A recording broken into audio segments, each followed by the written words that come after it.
प्रतिदिन मंदिर जाने के 10 रामबाण फायदे। भाग 1। कई लोग किसी व्रत या त्योहार पर मंदिर जाते हैं। कई लोग माह में एक बार मंदिर चले जाते हैं।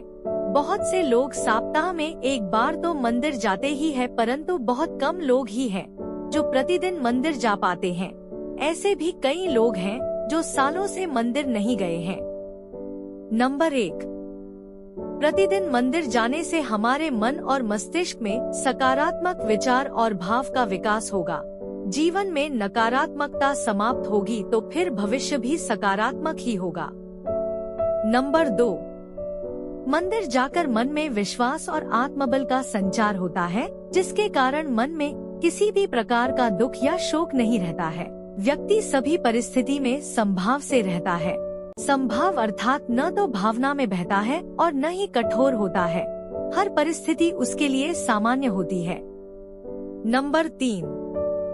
मंदिर में जाकर आप मंदिर के नियमों का पालन करते हैं, जैसे आचमन, परिक्रमा, ध्यान, पूजा, आरती, व्रत, उपवास और पाठ आदि के साथ ही सोच समझकर आहार विहार करते हैं, तो आपको किसी भी प्रकार का रोग या बीमारी नहीं होगी।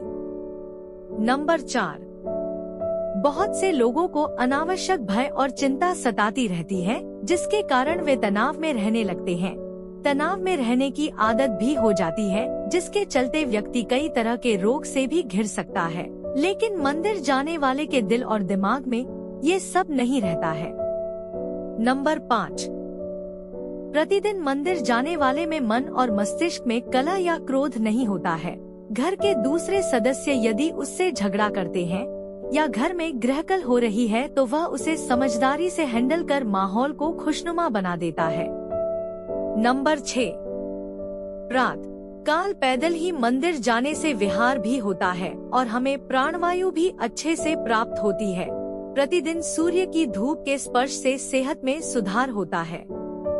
इसी के साथ मंदिर भूमि को सकारात्मक ऊर्जा का क्षेत्र माना जाता है। यह ऊर्जा भक्तों में पैर के जरिए ही प्रवेश कर सकती है, इसलिए हम मंदिर के अंदर नंगे पांव जाते हैं। नंबर 7। मंदिर में कपूर और अगरबत्ती की सुगंध और कई तरह के सुगंधित फूल अर्पित किए जाते हैं, जिनकी सुगंध से मन प्रफुल्लित होकर अवसाद से मुक्ति हो जाता है। फूलों के विभिन्न रंग से अंतर्मन को शांति मिलती है। यूं कि मंदिर का वातावरण मन को शांति कर देता है।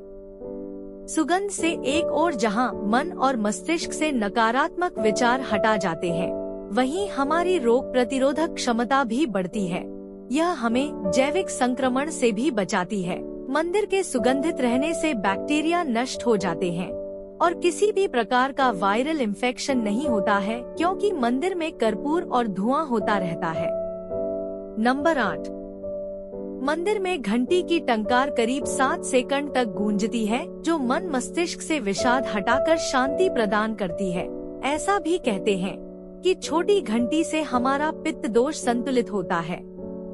साथ ही ध्वनि से भी बैक्टीरिया नष्ट हो जाते हैं। जब हम मंदिर में आरती या कीर्तन के दौरान ताली बजाते हैं, तो यह एक्यूप्रेशर का काम करती है। इससे हमारे रक्त संचार सुचारू रूप से संचालित होता है और शरीर की मांसपेशियां भी मजबूत होती है।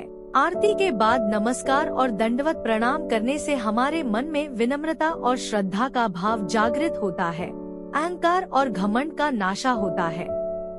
नंबर 9। आरती या चालीसा को जपने पढ़ने से हमारा वाणी दोष भी दूर होता है। ओम के उच्चारण से हमारा चित्त एकाग्र होता है। आरती के बाद देव देवताओं, भारत माता आदि के जयघोष से आत्मविश्वास के साथ ही देशभक्ति जागृत होती है। इसी के साथ हर मंदिर में गौ रक्षा और गौ हत्या बंद होने करने का संकल्प भी लिया जाता है।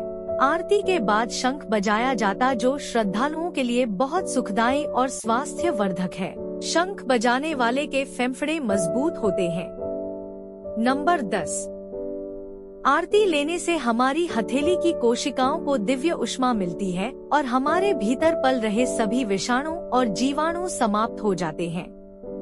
आँखों पर हथेलियां रखने से गर्माहट आँखों के पीछे की सूक्ष्म रक्त वाहिकाओं को खोल देती है और उनमें ज्यादा रक्त प्रवाहित होने लगता है, जिससे हमारी आँखों की ज्योति बढ़ती है।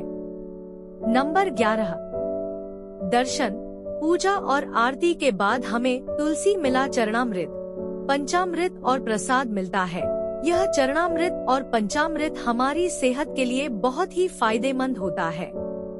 आयुर्वेद के मुताबिक यह चरणामृत हमारे शरीर के तीनों दोषों को संतुलित रखता है। चरणामृत के साथ दी गई तुलसी हम बिना चबाए निगल लेते हैं, जिससे हमारे सभी रोग ठीक हो जाते हैं।